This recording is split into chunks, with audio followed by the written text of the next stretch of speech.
Welcome to the show, and today we are visiting the tiny village of Sabie in the heart of Mpumalanga's Panorama route, known for its graceful waterfalls and God's window, the Bladder River Canyon, Berg's Luck, potholes and the three rondavels. And our guest is conservationist and brewer Shaun McCartney, one of the founders of the Sabie Brewing Company. My name is Holger Meyer, and this is BeerWorld. Shaun McCartney, welcome to the show. Lovely. Thanks, Holger. I've had the privilege of visiting you in Sabie a few times. Why don't you start by just sharing a little bit where you're from and maybe where you grew up? Oh, yeah. Okay. Holger, I'm originally, believe it or not, from Bloemfontein. Oh. I was born in, I think my parents were the only English-speaking Roman Catholics in Bloemfontein. So, yeah, but my old man had a little farm outside of Bloemfontein. And in about 1969, we moved to Pretoria, where I finished my schooling. And I was quite keen on conservation and environmental-related stuff. So I sort of went into that line. I started off at Saarsveld Forestry College. And I think the interesting thing about forestry is you're a jack of all trades. You learn a little bit about everything. Yeah. So there's a mechanical side, there's a scientific side, there's a biological side. You're working with nature. And during that period, I really fostered and further nurtured my love for nature. I landed up working in the Eastern Transvaal in the vicinity of Graskop. And I've been in this part of the world ever since, in the Graskop Sabie area. This is sort of Pilgrim's Rest, Graskop, Sabie, Hazy View.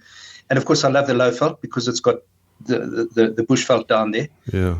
But there's nothing that is unattractive in terms of conservation value in these upper catchments. There's beautiful indigenous forests, there's lovely bird life. So it's all around us. And the parts of the reason we started the brewery is...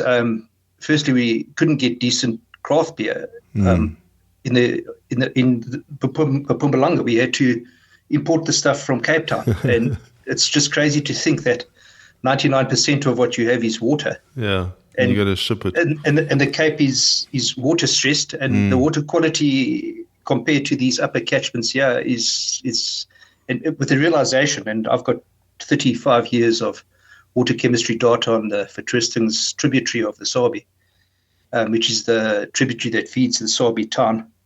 And it's fantastic water. So people who make beer, I think that's where it starts. You start getting an appreciation for the water chemistry. For and and as you decide what styles you want to adopt, then so you look at those brewer's salts and what's in it. So there's a few things. We couldn't get local craft beer. What we're getting in from Joburg and Cape Town costs a fortune, but we know why now. It is an expensive process. And then, of course, just the logistics around moving a heavy product like beer around the country. We just thought it's crazy.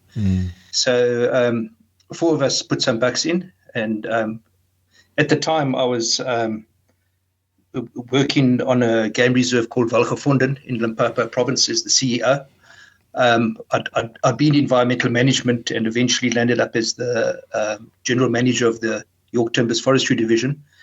But it had, in 2008, went through a very torrid time in that York had bought from GFP at excessive prices. They then had fires in 2008, which coincided with the collapse in the world economy. There was a heavy downturn. They'd overpriced the asset, and then they had these heavy fires that destroyed a further third of the asset. So they were really in a bad space. And we were in a process of retrenching people who I'd spent 20, 30 years working with. Yeah. And I wasn't enjoying that. And the opportunity came up to a position as CEO of Valgevonden Game Reserve. So I jumped at it and they accepted me. So while I was there, our curiosity had already been piqued in terms of getting this brewery project going. Okay. And I took some long leave in 2012 and went across to the UK, Brew Labs, part of Sunderland University that's affiliated to them. and I did a beer making course, 21 days of just totally immersed in beer and just talking about beer. And my knowledge prior to that was very scant, very limited. I was a great beer drinker, but I, in all honesty, didn't have a clue on how it landed up getting into the form that we enjoy it, and the various styles, and the array of products, from the malts to the hops and the yeasts. And it was a whole new world was opened up to me. At the time, I wasn't sure I was going to be the brewer, but the chap we'd identified as the brewers had hassles. A chap by the name of Thomas Bohm, he was going to originally brew for us. His mom was attacked at their hotel down at Bohm's, and he had to allocate his time and attention to their hotel project. I'd enjoyed my time at Sunderland doing the beer making course, and so I said, well, listen, guys, I'll put my hand up. So in 2014, I resigned from Welgevonden and came to Sabie. We started the initial moves to commission a brewery. We wanted one built in South Africa, and we used a company down in Paarl. By then we sort of had an idea of what size we wanted to go, and we were on the lookout for a decent building. Yeah. How did you find that building? Man, there was a lot of property available for sale in Sabie. It was really a question of saying, well, what is most suitable? Yeah.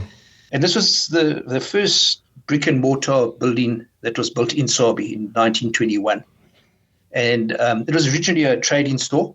Yeah. There is a linkage between the history of Kruger and the entire the transport riders, Sir Percy Fitzpatrick, Jocko the Bushveld, Albacini, and the like. And there was a series of trading posts all the way from Pilgrims, Graskop, through to Leidenburg, which was the capital then, and then of course down to Lorenzo Marx, down through Kruger, past Pretorius Kop on the old Furtracker Road. So, that part of it we really loved, is the old history of the area, which lands up getting forgotten. And all of us enjoy history. So we thought, here's an opportunity, get this old building, restore it. And so we were quite fortunate that it was on the market at the time, and it was right on the main road. And it's got this lovely old historic connotation to it. Yeah. So it is a heritage building. So it did add complexity to the project, as these old heritage buildings do. To get permissions. To get the permissions, but I think in a nice way, because the authorities, the guys who look after these heritage projects, they weren't obstructive in any way. If anything, they were extremely helpful. Okay. And I think we landed up with a better product in terms of how we preserved and presented it. Yeah. Just explain the layout a bit, because it's you got such a wonderful location there. Yeah.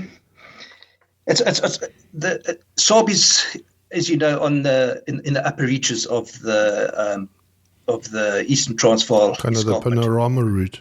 On the Panorama route, so the terrain is exceptionally steep, and that was something we had to contend with the building, and it remains a problem for us, because I don't think we'll ever become a mass production factory, in that we'll never get forklifts and trucks and stuff, and trucks and things into because you go up a very steep ascent into the back of the yard.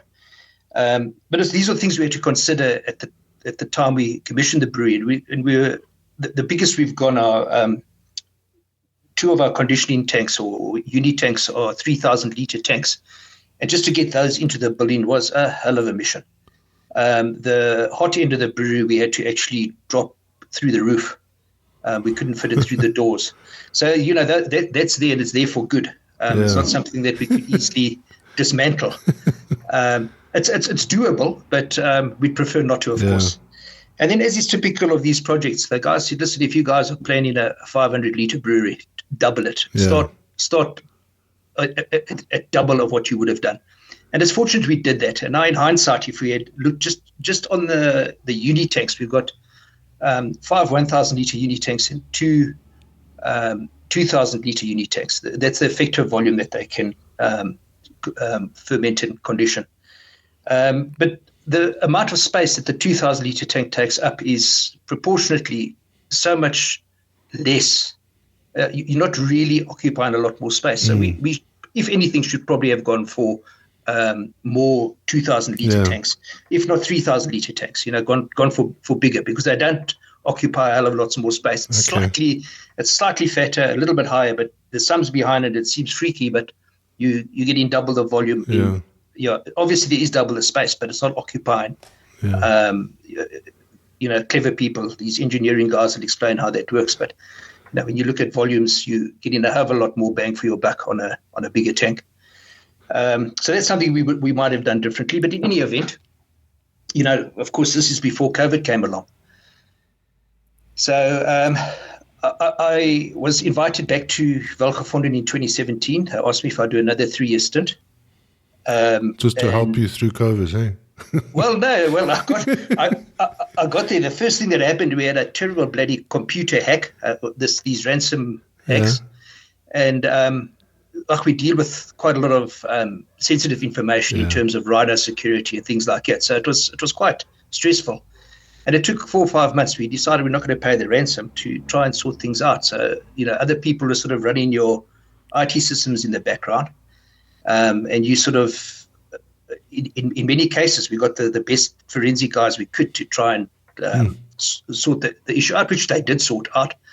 But even today, we live with some of the consequences of that hack. So data security is a big thing. And if I think anybody, irrespective if it's a brewery or a game reserve or a commercial institute, geez, look after your data properly and make sure you got the proper backups. And then, of course, then COVID came along. Welgevonden's a 40,000 hectare Big Five reserve. It caters mainly for the international market. And, of course, that dried up. And members who we depended heavily on their levies to, when you put a fence around a Big Five reserve, you've got rhino, elephant, lion, you name it, you can't stop protecting it. And, of course, you deal with the normal issues relating to wildlife management or any land use, and you got the floods, you got the droughts, you got nutritional concerns, you got alien plants invasions, bush encroachment, you name it. You got to maintain roads, you got to maintain bridges, you got to do all those things. It all takes money, and of course, when members aren't getting the income from the international market, things turn ugly. So I found after a year and a half of that, I wasn't enjoying it. I turned 60, my 3-year contract period had come to an end. The board asked me if I'd renew it, and I wasn't enjoying it. It's just I was dealing more with debtors and trying to gather money.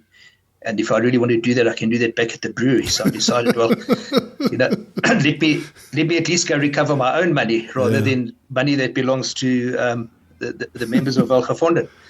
So I retired, came back to Sabie, and I've been active in the background. I've got a very capable and competent brewer, a chap by the name of Peter Mabuza. Peter's been fantastic. He's been brewing the beer consistently. He's curious. He's got a lovely sense. He's inquisitive about what happens. And as you know, there's so much literature and so much out there in terms of brewing. I think I heard somebody say that there's more published relating to beer and making beer than there is about religion. And I think I can believe it. It is sort of a religion. Yeah. So it's fantastic. But of course, you got to select what you're going to read and what will you apply and what won't you. Not everything goes. We sort of settled on 7 different styles of beer, and we've kept those on tap, probably 99% reliability. Of course, with COVID coming along, our international market here also just dried up, and that probably formed about 50 to 60% of our market, not necessarily directly at the brew lab itself, but we were provided on the Panorama route into places like Harry's Pancakes, the Graskop Lift Company, up at Misty Mountain. These guys, most of their market is overseas market. We had beer on tap there, and of course that dried up. So we're fortunate. Maybe I'm sounding pessimistic, but we are still in business. So there's and we're not. we were chipping money in 3-4 years ago as directors on quite a regular basis. But in the last year, we haven't chipped any money in at all. So the business is washing its face on what we have now. So I think we're feeling fairly optimistic in that there are some green shoots. We are seeing a return of some overseas market. I read in this week that Cape Town's tourist numbers have doubled, but I don't know what the base they're working from. If it's gone from one jumbo jet full to 2 jumbo jets full, that's not going to help us much. I mean, we need the masses, but of course we sit also in the background with hassles relating obviously to Eskom, energy requirements. These outages play. It's not just rescheduling and being more clever how you schedule your beer making.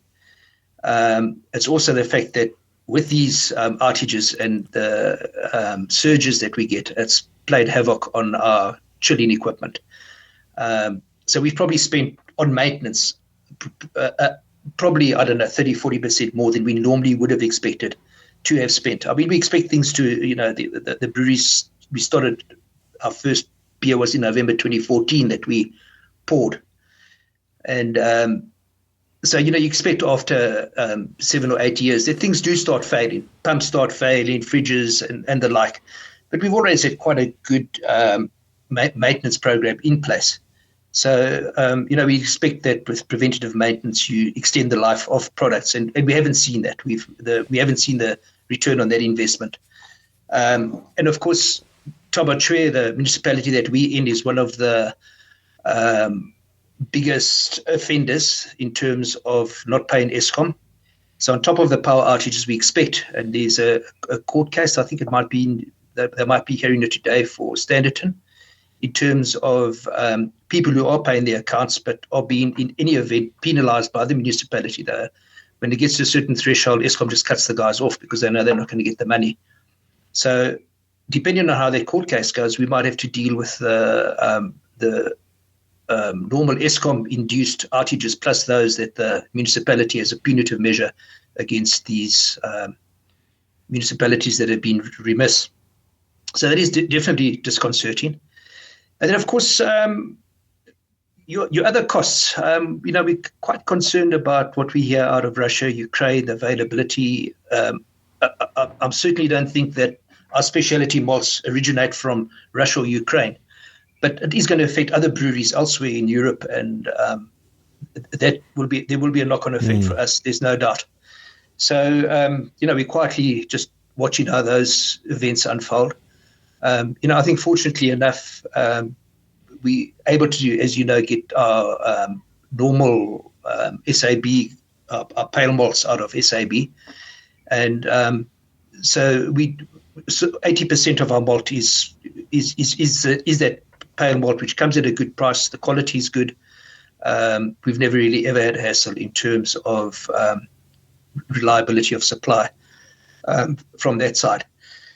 But I think our specialty malts and our specialty hopsers, those noble hopsers, there is some concern there. But I think we'd find substitutes. I think craft brewers, especially at the scale we operate, are creative and innovative, and you make do with what you can get. So, we're going to have to just do that. Of course, costs, electricity costs, and we see now what's happening with fuel. So, I think very early on in this game, but, fortunately being in forestry, I understand logistics. It was my mission when I was officer in the Air Force. That's what I did, was logistics, and that's what we do. We're a logistics company, and we make a little bit of beer in between. But you've got to think twice before you send a van to go fetch something, or you really got to collaborate. And I think that's what's going to come out of this, is that we're going to have to pally up with other craft producers, be it of gin or of rum, and say, listen, guys, we'll help with distribution and vice versa. We just got to find ways to be more clever. We can't just throw more money at it. Our sense is that the market is receptive to price increases at all. No. And we haven't pushed any increases through for 3 years now. But of course, bloody excise, as you know, that goes up. We at 115 rand now per liter of pure alcohol. So there's just continual pressure on margin. Yeah. But that's the way it is. That's everybody's faced with exactly the same problem, irrespective of what business they're in.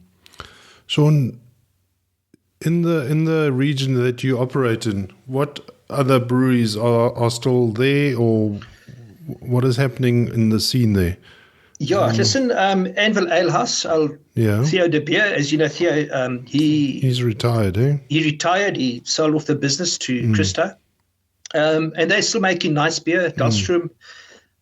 Dahlstrom's a lovely little town in terms of its accessibility to Gauteng. Yeah, it's a bit closer than you. It's 2 hours from Gauteng on a good road.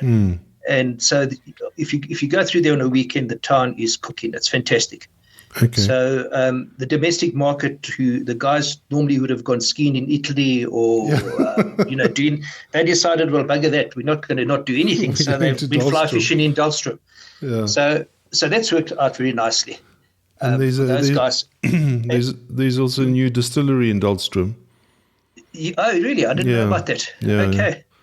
Yeah, I know. Is it at the whiskey shop or? No, I'm not sure exactly where it is, but they started talking to me a while ago before COVID, obviously, and so and I've seen their products. I don't know if they contract packing somewhere, but the plan is to open a distillery, and then from there, I think the next is the Long Tom. Yeah, the hop cellar is still there. Okay. Yeah, but I'm not quite sure what Willem's model is there. We have reached out to them before to try to collaborate with bringing grain, just sharing transport, bringing bottles and grain, and the bulk transport stuff. It didn't really work out. Okay. But the guys are up the hill there, and we, in all honesty, just don't see the guys around. I'm not quite sure where their market is. I can't think that they depend on the occasional people passing by there for not much traffic. Any serious trade. Yeah, there's a couple of rooms up there, so I know that the guys do sort of a bed and breakfast scene, and it's a lovely setup. Yeah. But I'm not quite sure what their reach is in terms of the Mpumalanga or market elsewhere. And for all I know, they might be exporting everything to Swaziland or. I don't know. I haven't got a cooking clue, to tell the truth. Yeah, I've stayed there before, but it's been a while.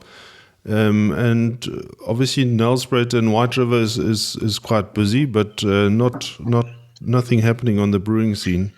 Not that I'm aware of, Holger. There's been guys speaking about getting something started up, but I think probably COVID made everybody sit back and say, just slow down, wait, let's properly understand what the market's going to do. Yeah, so if you're looking for a brewery in the Lowveld, it's or in the Panorama region on the route, it's really, between Dahlstrom and then you guys are the next one, the only one. I think so. Yeah. Okay. Yeah. A lot of I think probably every outlet on the Panorama route has got craft beer of some sorts. Yeah. They'll be getting in from Cape Town or Joburg if they're not selling our beer. Okay. But even that tap market for us has been very difficult. And as I say, it hasn't recovered. The capital costs of those taps and the cost of having to service them and maintain them. We've always worked on 4 kegs of beer per tap, and with most of those outlets, you're lucky if you're doing 1 keg a month off a tap. And that's not ideal. Of course, at a month now, you're starting to get sour beer, and the reputational risk becomes a little bit too high. So there's not much retail takeoff for you guys. No, Holger. No. And the bottles also don't. I mean, it's very difficult to sell bottles in a bottle store, I guess. Yeah, we haven't really put a hell of a lot of effort into bottle stores, and maybe we should. The fault is ours. Perhaps there's a market there that we haven't tapped into. It's just our experience. If you walk into a macro or the like, you'll find there's pallets of craft beer going for cheap. And we can't compete with those prices. No. The guys are ruthless in terms of their terms. Yeah, I think the model is still to sell as much as you can at markets or at your own premises. Yeah, no, certainly that's where you get the margin. Yeah. So that's been our focus. We don't turn down local markets at all. For instance, this weekend we've got two, one in Nelspruit, the Steltis market, and then there's Perry's Bridge down in Hazy View. Both of them are two good markets, and so any bucks we make there, it's good money. And of course, it's nice to people see the product, they taste it, they like it, they'll end up on your veranda a few weeks later. Yeah, and you sell a meal as well. You sell a meal, and they have maybe do a brewery tour, taste all the beers, and they hopefully will become loyal customers. That's that's happened in a lot of cases. Certainly, we got to say thank you to our domestic market. It has kept us afloat. Okay. They've come to the party when we needed them. Yeah. We decided as well that we'd start a loyalty program at the brewery for local guys. Sabie's not a very wealthy community, so for guys to pay $40 a pint for a craft beer. So we decided, listen, guys, amongst the directors, we had a discussion, said, listen, the cost that we would normally incur by passing that beer on to another establishment in Nelspruit or White River, you got the transport, you got the capital cost of the taps, you've got to give them at a discounted price because he has to add on his margin. Let's pass those benefits onto our local domestic market. So we started a localities lacquer type discount scheme, and it's worked quite nicely. The guys are, they're enjoying the fact that they can now afford to drink craft beer and become familiar with the different styles. So that's been quite lacquer. Is that for on the premise or to take home? on the premises. Yeah. Okay. And just for products that we make. Yeah. We're not. We can't afford to discount the food or the double brandies and cokes and the like, but we've never really been known for double brandy and coke sort of establishments. There's other facilities in town that do a better job at that than we do. Yeah. Talk to us a little bit about the brewery as a destination. What do you offer in terms of, obviously you said tours and food, etc.? Yeah, listen, we, as I said, we've got 7 beers on tap. Mm-hmm. We also do a spritzer. It's a berry spritzer, which has become hugely popular, especially amongst the ladies, but there's a lot of men who enjoy it as well. And then we make a non-alcoholic ginger beer. Okay. And we might start doing an alcoholic ginger beer soon. I do recall that there was quite a good market for that fiery ginger. I don't know if it still gets flogged anywhere or if it's still in the market, but that was hugely popular in the Lowveld 8, 9, 10 years ago. So we probably look at that. We do brewery tours, and then we have a very simple pub grub type menu. We do pizzas, burgers. We try as far as we can to use our ingredients, our beer or the raw material. So for instance, our burgers are made with a grist bun. We use some of the grist in the burger bun that we cook on the premises or bake on the premises. And then our fish and chips, we use our Glyn's Gold. It's a golden ale. We use that in the batter. So we have a beer battered fish and chips. We do our stout. We do a chocolate cake. So as far as we can, we sort of include ingredients, and we try punt local as best we can as well, using local products. We don't have if we have any spirits, we'll have South African spirits. We get a South African craft whiskey, brandy, rum. So if people they're not going to be able to get their normal J&B or Gilbey's, they'll have to use local, which is I think that's the right thing to do. And also just local employment, like employ local. It always cheeses me off. People look for talented staff. I've just employed a brewery intern. And I specifically said I want to get a local guy, somebody who comes out of this community rather than import somebody. There's lots of talented people out there, and I think we've got an obligation to make sure that we can employ as many as we can and keep the guys meaningfully busy. Yeah. Shaun, I remember when I visited you, you had one of those little barrels, and it was filled, I think, with Dryman's whiskey. Is that? That's correct. Yes, yeah. That was hugely successful, and it led us to making a couple of batches of whiskey ourselves. Okay. Well, we did the fermentation at the brewery, and then we took it down to Mahorba Rum, Robert Reeves' place down at Malolane. And it's come out fantastically well. It's 4 years old now. Wow. We did the conditioning in clear bottles with oak staves. Some of the staves we'd charred and others we'd baked. But it's come out fantastically well. I actually need to bottle it this week. Yeah. It's 4 years old now. It was done in April and May, the two different batches in 2018. Was it 2017, 2018? 2018. So it's 4 years old now. So, it's something that we also have discussed as directors, saying, should we do it, shouldn't we do it? And I wish we had done it then, because there was a lot of downtime during COVID where we could have just been making whiskey. But, of course, you still end up paying for electricity, and it's that long lag time before you start seeing that return on your investment. Especially on the whiskey, Yeah. So anyway, maybe we'll go for a bit of a hybrid with a bit of moonshine on the way, But it's certainly something that I'm interested in. Shaun, besides your love for beer, you also have a passion for conservation. And the white rhino is especially close to your heart. Tell us a little bit about how you are still involved in conservation. I'm still very involved with NGO in the Waterberg that looks at rhino conservation. And that's near, is that near Welgekozen or where's Welgevonden's sort of right in the middle of it. So so I don't know if you know much about the Waterberg. I mean, it's in Limpopo. It's the Waterberg is actually an ancient 3.2 billion year old massive, sandstone massive. It's two ancient rivers that are being pushed up, similar to what's happening to the Himalayas. There's the Zimbabwe craton pushing from the north and the Noordkaap craton from the south, and the Waterberg is being pushed up into the air. So it's this huge massive that's got terribly poor, nutritionally lousy, shitty soils.